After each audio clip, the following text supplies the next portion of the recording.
मेरी प्यारे भाइयों और बहनों, मैं आपका सबका स्वागत करता हूँ यीशु मसीह के नाम में।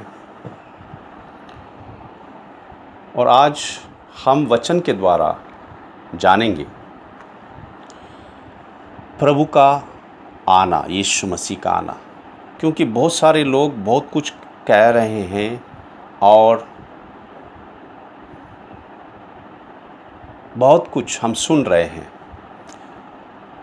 इसलिए हमने सोचा कि ये विषय लें कि प्रभु का आना वचन क्या कहता है, और हम जाने वचनों से कि प्रभु का आना कैसा है। सबसे पहले बहुत सारे लोग कहते हैं कि वो ये साल आएगा, दूसरे साल आएगा, या अब इस महीने में आएगा। नहीं, वक्त हम बोल नहीं सकते, क्योंकि प्रभु यीशु ने स्वयं कहा है मत्ती के अध्याय 24 और वचन 36 में। वो कहता है, न स्वर्गदूत न मैं, स्वयं यीशु प्रभु कहता है, न स्वयं मैं जानता हूँ, मगर सिर्फ मेरा पिता जो स्वर्ग में है वो जानता है। देखो, हमने ये जानना ज़रूरी है कि यीशु मसीह जब देह में था, शरीर में था इस पृथ्वी पर, वो सर्वज्ञानी नहीं था मेरे भाई। वचनों के द्वारा हमने जानना ज़रूरी है। अगर सर्वज्ञानी होता तो ये बात नहीं कहता वो कि मैं नहीं जानता, या यीशु मसीह सच है, सत्य है, या झूठ है। नहीं, वो सत्य है। वो कह रहा है कि मैं नहीं जानता हूँ, क्योंकि यूहन्ना के अध्याय में हम देखते हैं वचन 6 में कि वो कहता है कि जो मेरा पिता कहता है वही मैं कहता हूँ, और जो मैं देखता हूँ मेरा पिता करता है वही मैं करता हूँ। तो याद रखिए, यीशु मसीह पवित्र आत्मा के द्वारा जुड़ा हुआ था पिता के साथ। अगर वो सर्वज्ञानी है तो उसको प्रार्थना करने की ज़रूरत नहीं है। वो प्रार्थना करके पिता की इच्छा जानता था, जान लेना चाहता था कि क्या है, कैसा। पवित्र आत्मा उसको बताता था, पवित्र आत्मा के द्वारा जुड़ा हुआ था, कहीं बातें नहीं बताई। तो इसलिए अगर यीशु मसीह सर्वशक्तिमान परमेश्वर देह में सामर्थ्य लेके आता तो नहीं कहता कि मेरे पीछे हो लो। कैसे हम हो लेते? हम बोलते, भाई यीशु प्रभु, आप तो प्रभु है, सामर्थिक हैं, सर्वज्ञानी है, सर्वशक्तिमान है, हम तो कमज़ोर मनुष्य हैं। नहीं, ऐसा नहीं है। यीशु प्रभु अपना सामर्थ छोड़ के आया। इसलिए फिलिप्पी के अध्याय 2 में लिखा है, वो शून्य बन गया मेरे भाइयों, शून्य बना, अपने आप को खाली किया। वो परमेश्वर थे पूरी तरह से इंसान, जैसे मैंने पहले भी बताया। वो थके हारे, सोए रोए, पूरी तरह मनुष्य, मगर अधिकार परमेश्वर है वो कि उसने पापों को क्षमा किया, आराधना लिया। मगर वो स्वयं बाकी सामर्थ जो है वो छोड़ के आया, पूरी तरह से पिता पे निर्भर था। जो पिता ने कहा वही कहा, और जो पिता ने उसको दिखाया वही किया। इसलिए गत्सेमनी के बगीचे में हम देखते हैं कि वो पिता से प्रार्थना कर रहा है कि हे प्रभु, अगर आप पिता आपकी इच्छा है तो ये प्याला ले ले। अगर सर्वज्ञानी है तो उसको प्रार्थना करने की ज़रूरत नहीं है। मेरे भाइयों बहनों, वचनों के द्वारा हमने जाना है, वचनों को देख के हमने चलना है। तो ये मेरा विषय नहीं है। मैं किस लिए आपको बताया? क्योंकि प्रभु ने कहा कि मैं नहीं जानता हूँ वो कौन सा समय, कौन सा दिन है मेरा आना वापस होगा। मगर प्रभु ने आने से पहले क्या क्या होगा चिन्ह ये ज़रूर बताए हैं। तो कोई भी हम ये दिन है, ये घड़ी है, हम नहीं बता सकते। ये परमेश्वर के वचन के द्वारा मत्ती का अध्याय 24-36 में लिखा है कि प्रभु स्वयं कहता है कि वो दिन और घड़ी मैं नहीं जानता। अगर प्रभु स्वयं कह रहे हैं वो नहीं जानते, तो हम कैसे कह सकते हैं कि ये घड़ी होगा, ये दिन होगा? नहीं। मगर आज यीशु स्वर्ग में बैठा सर्वशक्तिमान है, और आज स्वयं प्रभु यीशु पवित्र आत्मा के द्वारा हमारे अंदर काम करता है, हमारे द्वारा काम करता है। हालेलुया। तो आज ये विषय नहीं है, मैंने सिर्फ ये वचन लिया ताकि हम जान पाए कि घड़ी और दिन हम नहीं जानते, मगर प्रभु ने जो चिन्ह दिए हैं उसके आने से पहले वो हम देखेंगे। लूका की अध्याय 17 और वचन 26 से 29 में लिखा है कि जैसे नूह और लूत के दिन होंगे उसके आने से पहले। इसका अर्थ क्या है? लूत और नूह के दिन होंगे। नूह और लूत के दिन में बहुत उपद्रव था, बहुत झगड़ा, गाली गलौज, हत्या आम थी। और दूसरा सेक्स की इतनी गंदगी थी जो हम देखते नोह के दिन में। स्वर्ग दूत आके मनुष्य के पुत्रियों से शादी करके सब गंदा काम करते थे।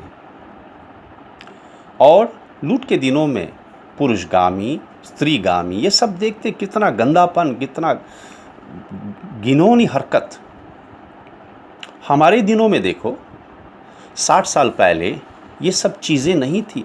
लोग कुछ भी गलत या गंदा कहने से पहले 10 बार सोचते थे, डरते थे। आज क्या हो रहा है? आज खुले आम हम देख रहे हैं, गंदगी बाहर आ गई है। सड़कों पे, गार्डनों में देखते हैं, शर्म नाम की चीज़ नहीं है रही। और दूसरा, टीवी के माध्यम से क्या दिखा रहे हैं संसार? यही झगड़ा, गाली गलौज, गंदगी। दूसरा, मोबाइल के द्वारा गंदी गंदी फिल्में बच्चे तक देख रहे हैं। इसे ये क्या दर्शाता है कि नोवा और लूत के दिन हैं, आ चुके हैं। प्रभु ने कहा मेरे आने से पहले नोह और लूत के दिन होंगे। इसलिए याद रखो, आज जो सब हो रहा है, हम देख रहे हैं, सब जैसे प्रभु ने कहा था, सब जैसे प्रभु ने कहा था। और फिर उसके बाद प्रभु क्या कहता है कि भरमाना होगा। भरमाने का मतलब क्या है? धोखाधड़ी। इतना धोखा होगा। कौन सा धोखा होगा? कि प्रभु कहता है मत्ती के अध्याय 24 और 4 और 5 में कि बहुत सारे प्रभु के नाम से आएंगे और कहेंगे कि वो यीशु के बारे में बता रहे हैं। देखो, कोई भी आके कहेगा कि मैं यीशु हूँ, कोई छोटा बच्चा भी उसको नहीं स्वीकारेगा कि मैं यीशु हूँ, नहीं। मगर कब फंसेंगे, कब धोखा होगा? जब वो आ रहे हैं कि मैं प्रभु का दास हूँ, और वो गलत शिक्षाओं से, गलत प्रचार से बहका देंगे बहुतों को।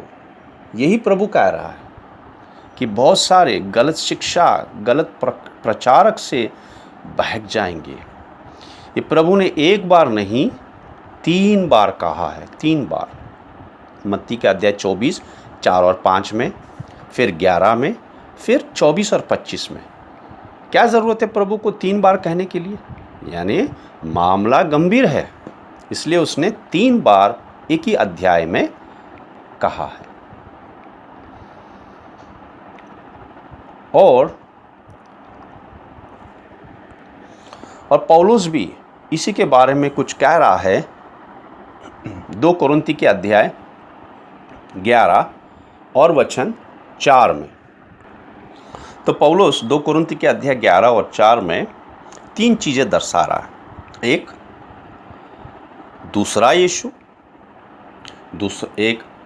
दूसरा है दूसरा शुभ समाचार, और तीसरी बात है दूसरी आत्मा। तो 3 चीज़ें पौलुस दर्शा रहा है यहाँ पे। एक, दूसरा यीशु, और दूसरा है दूसरा शुभ समाचार, और तीसरा है दूसरी आत्मा। तो हम इसके बारे में कुछ देखेंगे वचनों के द्वारा।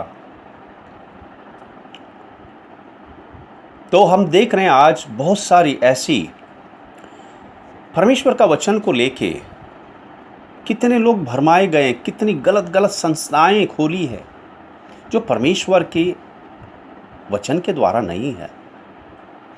कोई कहता है कि परमेश्वर यीशु का नई यरूशलेम से शादी हो गई है। मेरे भाइयों, प्रकाशित वाक्य अध्याय 21 9 और 10 में क्या लिखा है कि स्वर्गदूत जाके बता रहा है कि ये नया यरूशलेम जो है प्रभु की पत्नी है। वो क्या कहना चाहता है? देखो, नया यरूशलेम पवित्र नगर है जो प्रभु के लोगों के लिए परमेश्वर ने बनाई है। और ये दुल्हन की तरह सजी है। किसने सजाई है? परमेश्वर ने सजाई है। परमेश्वर के हाथ की बनाई हुई है। मगर परमेश्वर यीशु की पत्नी कौन है? दुल्हन कौन है? कलीसिया, आप और मैं है। अफिसों की अध्याय 5 23 से 26 में लिखा है, जैसे पति पत्नी का सिर है वैसे यीशु मसीह कलीसिया का सर है। कलीसिया उसकी पत्नी है मेरे भाइयों बहनों। और फिर हम देखते हैं प्रकाशित वाक्य अध्याय 19 वचन 7 और 8 में कि यीशु मसीह की दुल्हन ने अपने आप को सजाया है, परमेश्वर ने नहीं सजाया है। नया यरूशलेम वो नगर परमेश्वर ने सजाया है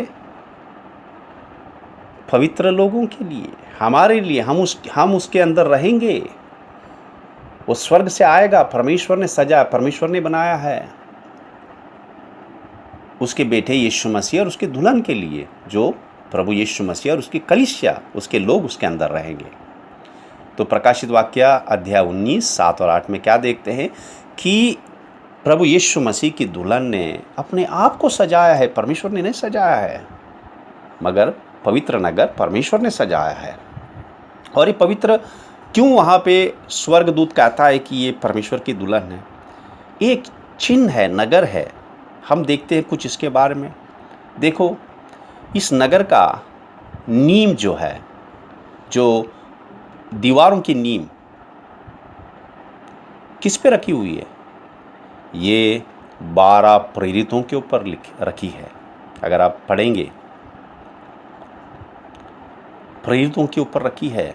प्रकाशित वाक्य 21 पढ़िए, 20 और 21 पढ़िए। अब इसमें दिया है, 20 में दिया है कि उसका नींव जो है दीवारों का, ये 12 प्रेरितों के ऊपर रखा गया। उसके नाम है 12 प्रेरितों का।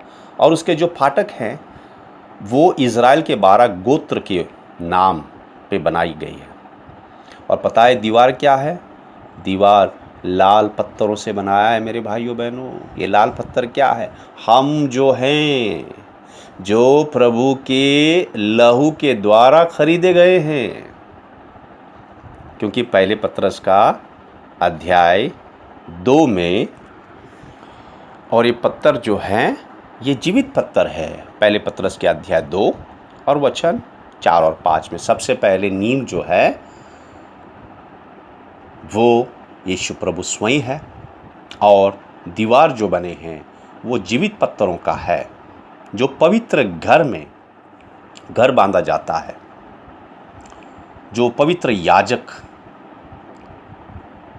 और ये बलिदान प्रभु को स्वीकारित है और उसमें प्रभु परमेश्वर स्वयं विराजमान है।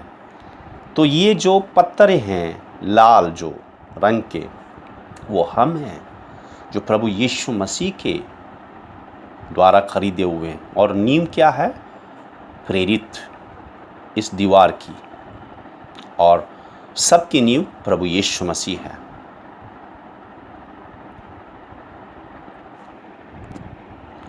ओके, तो पहले हम देखते हैं कि कैसे इस संस्था लेके आए हैं कि कहते हैं कि प्रभु यीशु मसीह नई यरूशलेम से शादी की है। तो दूसरा हम देखते हैं यहोवा गवाही या यहोवा विटनेस में यीशु मसीह को स्वर्गदूत बताया गया है। और फिर तीसरा जो है हम देखते हैं मोर्मोन्स, ये संस्था में कि कैसे धीरे धीरे आदमी मनुष्य परमेश्वर में बदल जाता है, और वो यीशु मसीह है, वो मोर्मन्स कहते हैं। और कुछ कहते हैं कि यीशु मसीह गुरु है, अच्छे सिखाने वाले हैं, उपदेशक है। और कुछ लोग कहते हैं यीशु मसीह तो हम जानते हैं मगर वो नबी है भाई। मगर सच्चा यीशु मसीह कौन है? वो परमेश्वर का वचन है, परमेश्वर का पुत्र है। वो परमेश्वर का दूसरा व्यक्तित्व है वो। और वो परमेश्वर उद्धार करने वाला, संसार का उद्धार करने वाला, राजाओं का राजा, प्रभुओं का प्रभु, ये हमारा यीशु मसीह है सच्चा। तो हमने जैसे देखा दूसरा यीशु, अभी हम देखते हैं दूसरा शुभ समाचार क्या है। दूसरा शुभ समाचार आज बहुत लोग प्रचार करते हैं कि आओ भाई, यीशु आपको धन देगा, आशीष करेगा, आपको चंगाई देगा। आप आओ यीशु मसीह के पास, वो आशीषित करेगा आपको धन से, चंगाई से, और आपके कठिनाइयों का वो सब समाधान करेगा, निकाल देगा सब कठिनाई। और जब यीशु मसीह के पास आप आएंगे, सब कठिनाई सब निकल जाएगी। आप आओ, फिर अच्छा दान दो यीशु मसीह को, तो हम आपके लिए एक ख़ास प्रार्थना करेंगे ताकि आपको एक ख़ास आशीष मिले।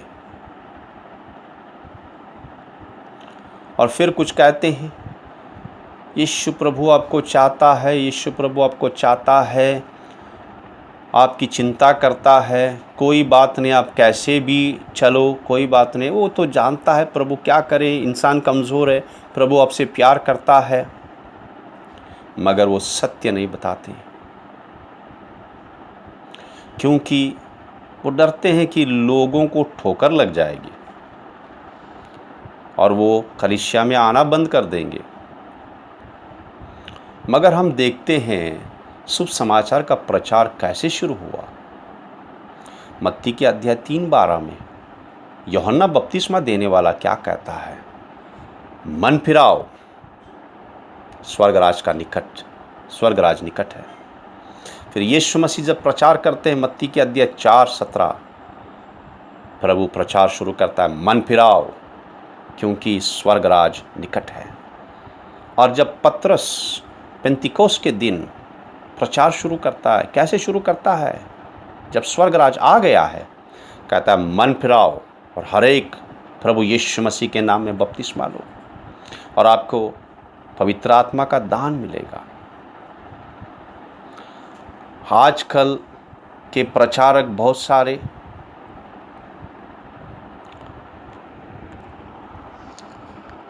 मनुष्य को क्या चाहिए कलीसिया में ये कहते हैं, जो अच्छा लगता है वो ही कहते हैं, जबकि सत्य क्या है बताना ज़रूरी है, क्योंकि सत्य उनको, उनकी आत्मा को नरक से बचाएगा। सत्य ही आत्मा उनको नरक से बचाएगा, क्योंकि प्रभु ने कहा है यूहन्ना के अध्याय 6 में, तुम सत्य को जानोगे 32 में, और सत्य तुम्हें स्वतंत्र करेगा। क्योंकि पौलुस, प्रेरित पौलुस क्या कहता है अपनी कलीसिया को, थोड़ा देखिए। यीशु मसीह ने शुभ समाचार देते हुए कहा कि मन फिराओ।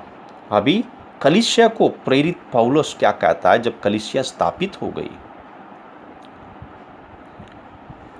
पहले कुरिन्थी के अध्याय 6, 9 और 10 में, गलातियों के अध्याय 5, 21 में, और अफिसियों के अध्याय 5:5 में वो कहता है कि अगर तुम ऐसे चलोगे, पाप में चलोगे, मन नहीं फिराओगे, तुम कोई भी स्वर्ग के राज में प्रवेश नहीं कर पाओगे।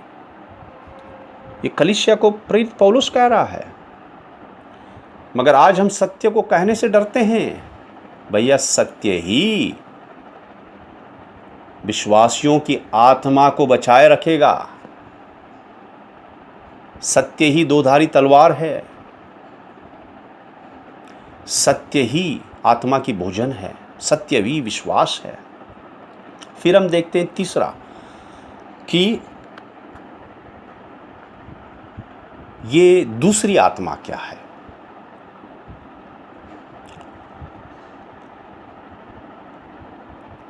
कि जैसे हम देखते हैं शुभ समाचारों में और प्रेरितों के काम में, जब भी कोई यीशु के पास आया या प्रेरित के पास आए, प्रेरितों के काम में जिस किसी में भी दुष्ट आत्मा थी, वो उस आदमी को गिरा दिया। जो अविश्वासी जो आए, जिसको दुष्ट आत्मा ने पकड़ लिया था, वो गिर गए और चिल्लाने लगे और ज़मीन पे लोलते हुए हम देखते हैं। जो दुष्ट आत्मा में गिरे हुए अविश्वासी जो हैं, वो नीचे गिरते हुए और दुष्ट आत्मा उनके अंदर से चिल्लाता है और वो लोल रहे हैं। मगर आज क्या देख रहे हैं? देखो मेरे भाइयों बहनों, मैं किसी की निंदा नहीं कर रहा हूँ, मगर आज जो देख रहे हैं उससे सावधान रहो, यही मैं बता रहा हूँ। क्योंकि वचन क्या बताता है, इसी से हमें मतलब है। क्योंकि परमेश्वर ने कहा सत्य तुम जानोगे, सत्य तुम्हें स्वतंत्र करेगा। मगर आज हम देखते हैं बहुत सारे प्रचारक लोगों को नीचे गिरा रहे हैं धक्का मार के, और बहुत सारे नीचे गिरते हैं जो कहते हैं विश्वासी और चिल्ला रहे हैं। ये कैसा हो सकता है? कि हम देखेंगे वचनों से कि बाइबल में क्या दिया हुआ है। याद रखिए, आपके लिए और मेरे लिए बाइबल ही सबूत है, परमेश्वर का वचन और गवाही है कि जब पवित्र आत्मा उतरा पेंतिकोस्त के दिन में, और सब जो थे वहाँ पे पवित्र आत्मा से भर गए। प्रेरित के अध्याय 2 1 से 17 में दिया है कि कोई नीचे नहीं गिरा, सब भविष्यवाणी करने लगे, सब अन्य भाषा में बोलने लगे। यानी सब जो पवित्र आत्मा आया अन्य भाषा में बोलने लगे और परमेश्वर की महिमा करने लगे। और जो यहूदी वहाँ पे जो थे अलग अलग देशों के, प्रेरितों के अध्याय 2 1 से 17 पढ़ेंगे, इसमें लिखा है वो अलग अलग देश से आए थे। वो हंसी उड़ाने लगे, क्योंकि ये कैसा है कि ये लोग गलीली के लोग, ये तो इज़राइल से बाहर गए नहीं, मगर कैसे हमारी भाषाओं में बोल रहे हैं। कोई अरबी में बोल रहा है, कोई मकेदोनिया की भाषा में बोल रहा है, तो कोई अलग भाषा से बोल रहा था। जो देश में यहूदी लोग थे वो आए थे, वो चकित हो गए कि कैसे हम जहाँ पर रहते हैं ये भाषा बोल रहे हैं। ये तो यहूदी लोग ये जो प्रेरित लोग हैं, ये तो इज़राइल के बाहर गए नहीं। तो मजाक उड़ाने लगे कि ये तो पिए हुए हैं, इसलिए ऐसा बोल रहे हैं। मगर पतरस क्या कहता है मेरे भाइयों? वो कहता है सुबह सुबह कोई पीता नहीं है, मगर ये पवित्र आत्मा के द्वारा है। ये लोग पवित्र आत्मा के द्वारा अन्य भाषा बोल रहे हैं, जैसे पवित्र आत्मा इनको शब्द देता है, ऐसे बोलते हैं, क्योंकि योएल की किताब में यही लिखा है। और फिर पवित्र आत्मा की एक फल है। क्या फल है वो? बहुत से फलों में हम देखते हैं गलातियों के अध्याय 5 22 और 23 कि संयम, पवित्र आत्मा का फल संयम है। वो संयम देता है, गिराता नहीं है पवित्र आत्मा किसी को। मगर दुष्ट आत्मा गिराते हैं, जिनके अंदर दुष्ट आत्मा होता है वो गिर जाते हैं, वो चिल्लाते हैं। आप अंदाज़ा लगाओ ज़रा, आप खुद सोचिए। यीशु, पतरस, पौलुस, यूहन्ना, ये सब पवित्र आत्मा में भरपूर थे। मैं अंदाज़ा नहीं लगा सकता हूँ, मैं सोच भी नहीं सकता हूँ कि ये गिर रहे हैं ज़मीन पे और लोल रहे हैं। मैं ये सोच भी नहीं सकता कि यीशु, पतरस और पौलुस ज़मीन पे लोल रहे हैं और चिल्ला रहे हैं। पवित्र आत्मा से भरे हुए लोग, प्रभु से ज़्यादा कोई भी पवित्र आत्मा से नहीं भरा था।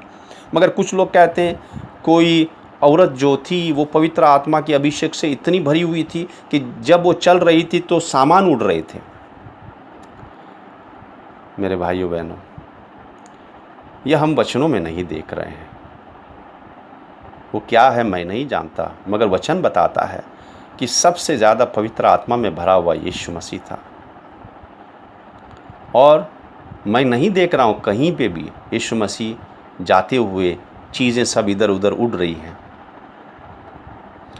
एक हम शुभ समाचार से देखते हैं, लूका की अध्याय 8 43 से 49 तक अगर हम पढ़ेंगे, लूक 8 43 to 49, लूक 8 43 to 49, 43 से 49 तक, कि बहुत सारे लोग, जब यीशु मसीह एक गांव से जाता है, बहुत सारे लोग, इतनी भीड़ होती है कि वो प्रभु पे गिरते हैं और प्रभु रुक जाता है एक जगह पे और कहता है मुझे किसने छुआ है।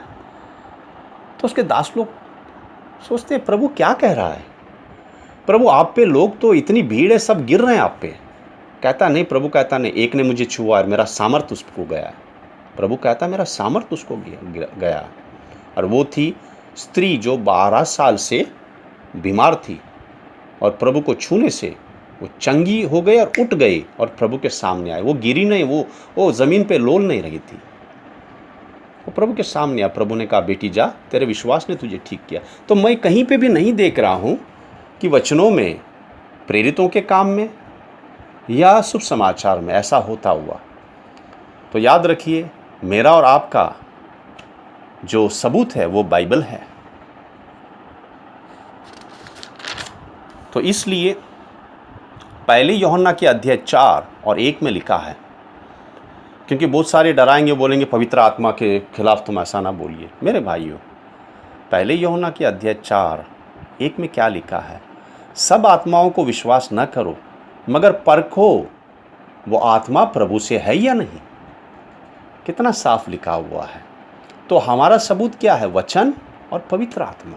पवित्र आत्मा आपको सत्य ही बताएगा, वचन के द्वारा गलत नहीं बताएगा। और फिर प्रभु कहता है कि ये चिन्ह सब होंगे मेरे आने से पहले। मत्ती के अध्याय 24 1 से 7 और लूका की अध्याय 21 7 से 11। लड़ाइयों की खबरें, एक देश दूसरे देश पे, एक राज्य दूसरे राज्य पे चढ़ाई करेगा और अकाल आएगा और महामारियाँ आएंगी। और वही हो रहा है आज मेरे भाइयों बहनों। कोई कहता है ये महामारी कोई लेबोरेटरी से आया है। मेरे भाइयों, ये चिन्ह प्रभु दिखा रहा है। क्या भूकंप कोई लेबोरेटरी से कर सकता है? या सुनामी कोई लेबोरेटरी से निकाल सकता है? मेरे भाइयों बहनों, प्रभु का वचन पे विश्वास करो। लोग क्या कहते हैं उस पे ध्यान ना दो। प्रभु क्या कहता है, ये सब चीज़ें होंगी, ये सब चीज़ें होंगी। हम देख रहे हैं कैसे जगह जगह पे बारिश के वजह से पानी भर रहा है। जैसे हम पिछले बारिश में देखा, कितने जगह सब डूब गए थे, कितना अनाज नाश हो गया। और अभी भी हमने देखा 2-3 महीने पहले कि यूपी में बर्फ़ गिर गया और कटाई के टाइम कितना अनाज नाश हो गया। ये सब हम चीज़ें देख रहे हैं। और हमने ये भी देखा जैसे कांदे का भाव कितना महंगा हुआ था। किस लिए? क्योंकि कितने कांदे सड़ गए। जिस वक्त बारिश नहीं आना था उस वक्त बारिश आ गया। तो ये सब हम देख रहे हैं। प्रभु ने कहा है ये होगा। कितने भूकंप हुए, कितने जलजले हो रहे हैं और अनाज का भाव बढ़ रहा है। और कहीं जगह पे जहाँ पे बर्फ़ नहीं गिरना वहाँ पे बर्फ़ गिर रहा है, जैसे राजस्थान में। और कितनी महामारियाँ देखी, ये महामारी तो बहुत भयंकर निकली, मगर इससे पहले भी हमने देखा सार्स, मर्स, एबोला। अगर आप समाचार देखते हैं तो इसके बारे में ज़रूर सुना होगा जगह जगह पे। और अभी कोरोना है। और देख रहे हैं कि कैसा सब काम ठप हो गया। कैसे परमेश्वर ने बताया कि जिसका तुम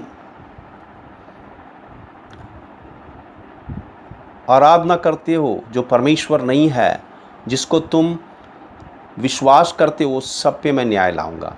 पता है कितने लोग संसार में पैसे को पूछते हैं। आज क्या हुआ? आज सारा धंधा ही बंद कर दिया। किधर है पैसा, किधर है क्या? शेयर मार्केट से गिर गई, सारा संसार का इकोनॉमी ठप हो गया, सारे काम सब कुछ बंद है। जो दवाइयों पे, टेक्नोलॉजी पे घमंड कर रहे थे, जो उनका परमेश्वर था, वो भी नीचे लेके आया। परमेश्वर ये सब चिन्ह बता रहा है कि उसका आना बहुत जल्द है। और मेरे भाइयों बहनों, याद रखो, ये थमेगा नहीं, ये और ज़्यादा होगा। किस लिए? मैं अपनी बात नहीं कह रहा हूँ। मत्ती के अध्याय 24:8 पढ़िए, क्या लिखा है? जैसे बच्चे का जन्म होने से पहले कैसे एक स्त्री कितनी कठिनाई में, कितने दुख में जाती है, और वो दुख बढ़ते रहता है। जैसे जैसे बच्चे का जन्म नज़दीक आता है, वो दर्द बढ़ते जाता है, वो स्त्रियों को पता है। तो ऐसे ही ये बढ़ता जाएगा और यीशु मसीह आएंगे। हम कठिनाइयों को नहीं देख रहे हैं, हम कठिनाइयों को देख के नाराज़ नहीं हो रहे हैं, हम कठिनाइयों को देख के दुखित नहीं हो रहे हैं, मगर हमारे अंदर आनंद किसके लिए? यीशु मसीह का प्रकट होने का। देखो, जब बच्चा पैदा होने से जब ये तकलीफ़, दर्द बढ़ते जाता है, तो स्त्री किसको देखता है? उस दर्द को देखता है कि बच्चे के जन्म को देखता है, बच्चे के जन्म को। ऐसे ही प्रभु के आने का हमने देखना है, वो आनंद में, वो विश्वास में रहना है मेरे भाइयों बहनों। इसके लिए प्रभु का वचन कहता है कि और भी बढ़ जाएगा। जैसे गर्भवती की पीड़ा बढ़ती है बच्चे के जन्म होने से पहले, और फिर बहुत बड़ा क्लेश आएगा मेरे भाइयों बहनों।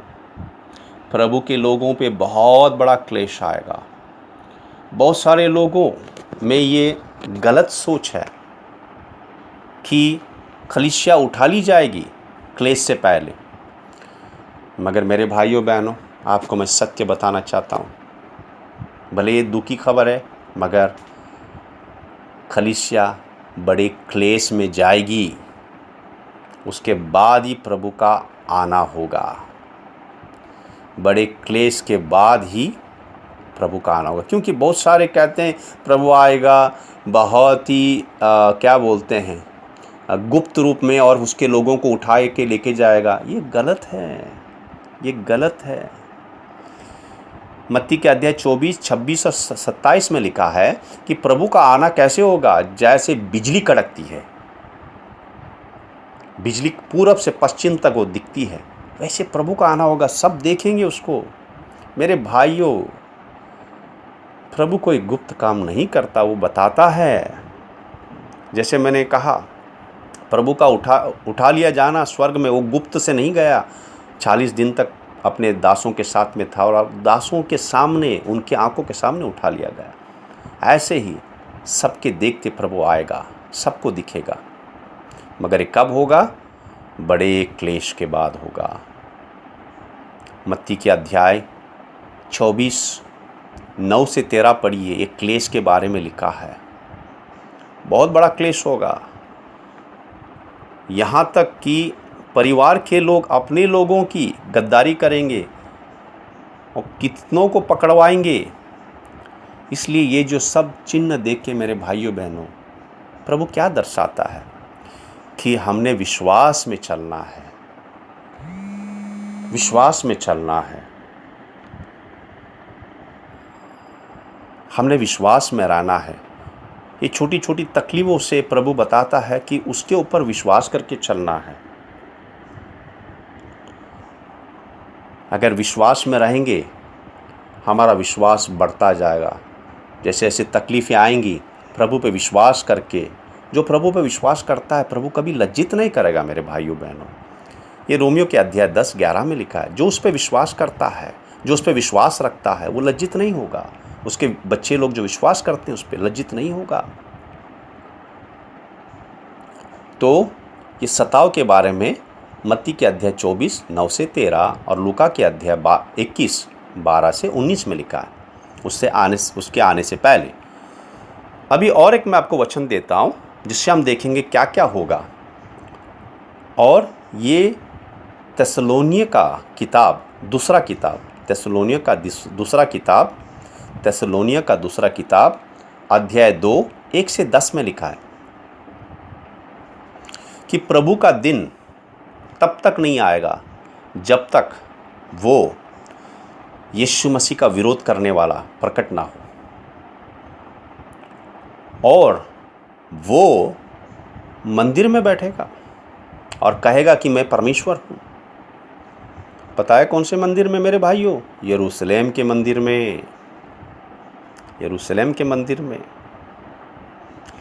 यरूशलेम के मंदिर में क्यों नहीं दूसरे जगह पे दूसरा मंदिर बना के वो बैठे वहाँ पे? मेरे भाइयों बहनों, जैसे हम जानते हैं सारा संसार उसके वंश में है। ओके, जो मसीह के नहीं है, सारा संसार जो उसके वंश में है, मगर वो आराधना लेना चाहता है प्रभु के लोगों से, इज़राइल के लोगों से, जो आज भी यहोवा को मानते हैं। तो मंदिर वहाँ पे बनाना चाहते हैं। पता है, एक ही मंदिर था यरूशलेम में जिसमें प्रभु की महिमा थी। सारे यहूदी वहाँ पे 3 साल में 3 बार आते थे। प्रभु ने कहा था 3 बार आना है, कहीं पे और नहीं मगर यहीं पे करना है, यरूशलेम का मंदिर। किस लिए? क्योंकि उस मंदिर में परमेश्वर की महिमा थी। तो ये वहाँ पे मंदिर बनवाएगा। अभी मंदिर मंदिर का स्थापना हो गई है। आप YouTube पे जाके देख सकते हैं कि ये तीसरा मंदिर का स्थापना यानी सैक्रिफाइस, उम्बली दिया है और मंदिर बनने वाला है। तो शैतान की क्या इच्छा थी? हम देख रहे हैं शुरुआत में लूसीफर शैतान क्यों बना?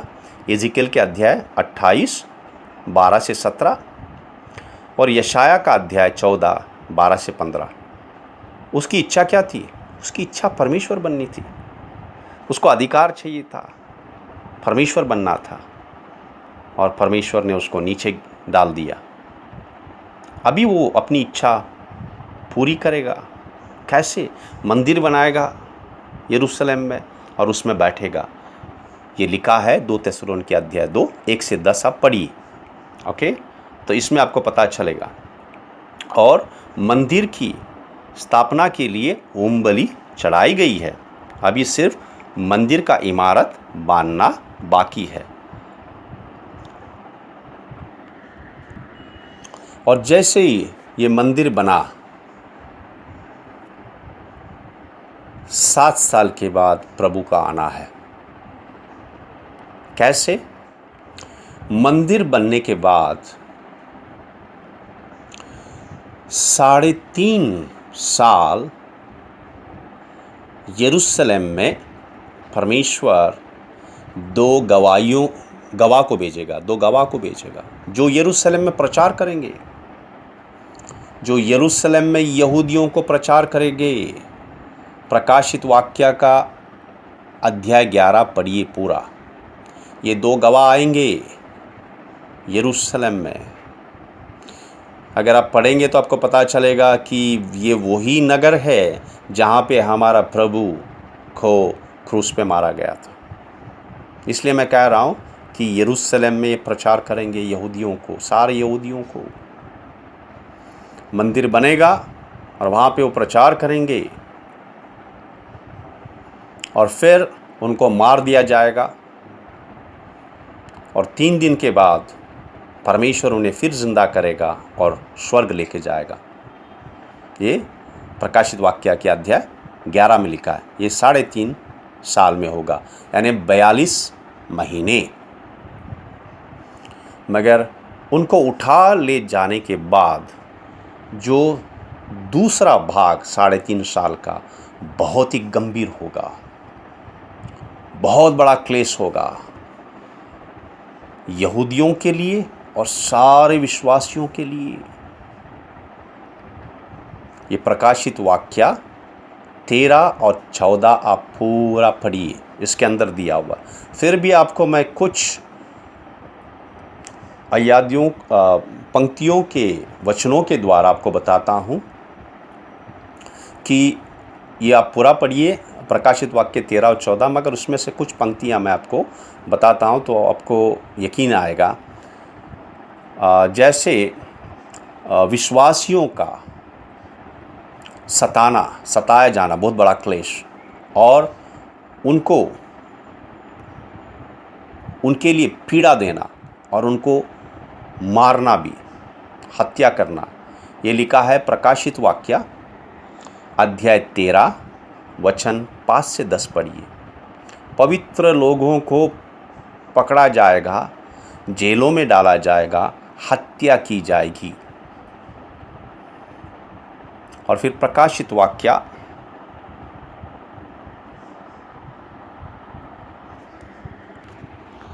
अध्याय 13 से 18 लिखा है कि पशु, देखो याद रखो, जैसा परमेश्वर 3 व्यक्तित्वों में है, परमेश्वर एक 3 व्यक्तित्व है, पिता, पुत्र, पवित्र आत्मा, ऐसा ही शैतान जो है, हर एक जो है डुप्लीकेट करना चाहता है परमेश्वर का। इसके लिए वो भी 3 व्यक्तित्वों में होगा। एक है अजगर, एक है पशु, एक है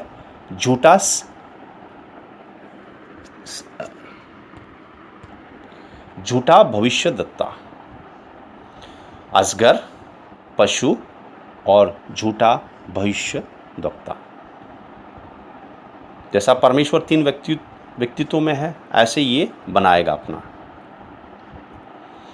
और वो बहुत बड़ा चिन्ह चमत्कार करेगा। जैसा 2 थिस्सलुनीके अध्याय 2 में हमने पढ़े, झूठे चिन्ह चमत्कार के द्वारा बहुतों को बहकाएगा, उसका प्रकट ही ऐसा होगा। ऐसे ही प्रकाशित वाक्य में हम देखते हैं अध्याय 13 से 18, यहाँ तक कि वो मूर्ति बनाएगा स्वयं की, खुद की, पशु खुद की मूर्ति बनाएगा और वो मूर्ति बोलेगी। अब ध्यान से पढ़िए, लिखा है, और उस मूर्ति की पूजा करने लगाएगा हर एक को, संसार में हर एक को, और हर एक को वो निशानी देगा, दाहिने हाथ पे और माथे पे वो निशानी देगा, और इस निशानी के बगैर कोई बेच नहीं पाएगा, कोई खरीद नहीं पाएगा। तो आप सोचिए कितना बड़ा तकलीफ होगा। अगर कोई बच्चे हैं, दूध चाहिए, उसको कुछ दवाई चाहिए, हमारे लिए भी अनाज हो या गैस हो या पानी हो या सब कुछ, इसके बगैर कुछ नहीं ले पाएंगे ना दे पाएंगे। आज उसी के ओर जो है ये संसार जा रहा है, डिजिटलाइजेशन। आज देखो ये बंद होने से क्या हो रहा है, क्या हो रहा है, आपको ऑनलाइन खोल दिया, डिजिटलाइजेशन। अब कार्ड के द्वारा इलेक्ट्रिक बिल भरना है, पेमेंट करना है, या महानगर का, गैस का, या दूसरा कुछ पेमेंट है, आज आप नहीं जा सकते गैस का पेमेंट के लिए या बिजली के पेमेंट के लिए, क्योंकि लॉकडाउन है। तो ऐसा ही धीरे धीरे डिजिटलाइजेशन पूरा हो जाएगा, कैशलेस सोसाइटी जिसको कहते हैं। तो यहाँ पे वो निशानी देंगे हर एक को, और उसके बगैर ना कुछ ले सकते ना दे सकते। मगर मेरे भाइयों बहनों याद रखो, आज किस लिए मैं कह रहा हूँ कि आज विश्वास में रहना है, विश्वास में चलना है, ये तो कुछ भी नहीं, ये तो मामूली सी चीज़ है जो आज लॉकडाउन हुआ है। बहुत बड़ा क्लेश होगा, बहुत बड़ी तकलीफ़ आएगी। अगर आज विश्वास में नहीं रहे, उस वक्त विश्वास में नहीं रह सकते हम। आज तो ये क्या कहते हैं, एक मच्छर काटना इसके बराबर है। तो जो ये निशानी नहीं लेंगे उसको मार दिया जाएगा। वो यीशु का विरोधी जो है वो मार डालेगा। मगर याद रखिए, वो मारे कोई बात नहीं, शरीर को मार डालेगा। मगर ये निशानी न लेना मेरे भाइयों बहनों, ये निशानी अगर लेंगे, हमारा सर्वशक्तिमान परमेश्वर हमें आग की झील में झोंक देगा। आग की झील में जाएंगे। एक बार ये निशानी लिया, पश्चाताप नहीं है, ख़त्म हो गया। जो निशानी लेता है वो सीधा आग की झील में। ये प्रकाशित वाक्य अध्याय 14 9 से 13 पढ़िए, इसके अंदर लिखा है। जो निशानी लिया और जो मूर्ति की पूजा की। इसलिए याद रखो, मैं आपको क्यों कहता हूँ कि आज सत्य बताना है, आज लोगों ने सत्य जानना है। जो खुजली होती है कानों को वो नहीं बोलना है। किस लिए भाइयों मेरे? क्योंकि अगर आज विश्वास में नहीं खड़े रहेंगे, आज तकलीफ़ नहीं उठाएंगे, तो आपको लगता है कि मैं और आप उस दिन खड़े रह सकते हैं? कतई नहीं खड़े रह सकते हैं, बिल्कुल नहीं रह सकते हैं। तो अगर समझो उस वक्त भी जैसे समझौता करके चलते हैं, वो बोले कोई बात नहीं, हम तो थोड़ा झुक के आराधना करेंगे मूर्ति का, फिर बाद में पश्चाताप करेंगे। नहीं होगा। एक बार मूर्ति की आराधना की, जो मूर्ति बोलती है पशु का, तो हमेशा के लिए आग की झील में जाएंगे, फिर पश्चाताप नहीं है। जैसे निशानी लेंगे फिर पश्चाताप नहीं है। क्योंकि आज बहुत सारे ऐसे कहते हैं, ओ थोड़ा सा हम, कोई बात नहीं, प्रभु जानता है, ओ तकलीफ़ कोई बात नहीं, थोड़ा झूठ बोलेंगे, थोड़ा ऐसा करेंगे, बाद में पश्चाताप करेंगे। आज मौका है, प्रभु क्षमा करता है, मगर ऐसा नहीं करना है, जान के नहीं करना है। अगर आज ऐसा करता रहेंगे तो कैसे हम उस दिन खड़ा रहेंगे मेरे भाइयों बहनों? कौन से विश्वास में खड़े रहेंगे? आज तकलीफ़ उठा के चलना, यही सिखाना है हमने। यीशु ने कहा, मेरे पीछे नहीं आ सकते अगर तुम अपने आप को इनकार ना करे और क्रूस ना उठाए। तो ये छोटी छोटी तकलीफ़ नहीं है, ये छोटी छोटी चीज़ें हमको विश्वास में धीरज दे के आगे बढ़ने के लिए प्रभु कर रहा है। और हम फिर देखते हैं इस बड़े क्लेश के बाद, याद रखिए बड़े क्लेश के बाद ही, जैसे आपको मत्ती के अध्याय 24 और 21 में बताया, वैसे प्रकाशित वाक्य में भी बता रहा हूँ। ये बड़े क्लेश के बाद प्रकाशित वाक्य अध्याय 14 से 16 में लिखा है, ये क्लेश के बाद प्रभु बादलों में आएगा। बादलों में आएगा, जो उसके लिए खड़े हैं विश्वास में, उनको लेके जाने के लिए। मगर याद रखिए, तब भी इतनी कठिनाई होने के बाद भी अगर हम विश्वास में रहेंगे, प्रभु को बोलेंगे, प्रभु मैं आपके लिए खड़ा हूँ, प्रभु कोई ना कोई रास्ता निकालेगा मेरे भाइयों बहनों। ये आज हम नहीं जानते, मगर उस दिन निकालेगा। मगर विश्वास में रहना है हमने, याद रखो। और ये बड़े क्लेश के बाद ही प्रभु आएगा हमें लेके जाने के लिए, अनंत काल के लिए। फिर कोई सताव, कोई दूसरी मृत्यु नहीं है। मगर शर्त क्या है? फिर से प्रभु के वचन के द्वारा मैं बताता हूँ शर्त क्या है। पवित्रता, समझौता नहीं। इब्रानी के अध्याय 12 और 14, पवित्रता के सिवा कोई भी प्रभु को नहीं देख पाएगा। इब्रानी के अध्याय 12-14 में लिखा है। और फिर पहले यूहन्ना के अध्याय 3 1 से 3 में लिखा है कि जिनको ये आशा है प्रभु के साथ जाने के लिए, वो अपने आप को ऐसे ही पवित्र रखता है जैसे वो पवित्र है। जैसे मैंने आपको बताया, वो नई यरूशलेम परमेश्वर की बीवी नहीं है, उसको परमेश्वर सजाता है और नीचे बेचता है। मगर दुल्हन अपने आप को पवित्र करती है। इसलिए पहले यूहन्ना का अध्याय 3 वचन 1 से 3 और वचन 3 में भी लिखा है कि जिनको ये आशा है प्रभु के साथ जाने की, अपने आप को पवित्र रखता है जैसे वो पवित्र है। मेरे भाइयों बहनों, 10 के 10 कुंवारियाँ नहीं गई प्रभु के साथ में। याद रखो, धोखा न खाओ। वचनों के हिसाब से मैं आपको समझाता हूँ, वचन के द्वारा समझाता हूँ।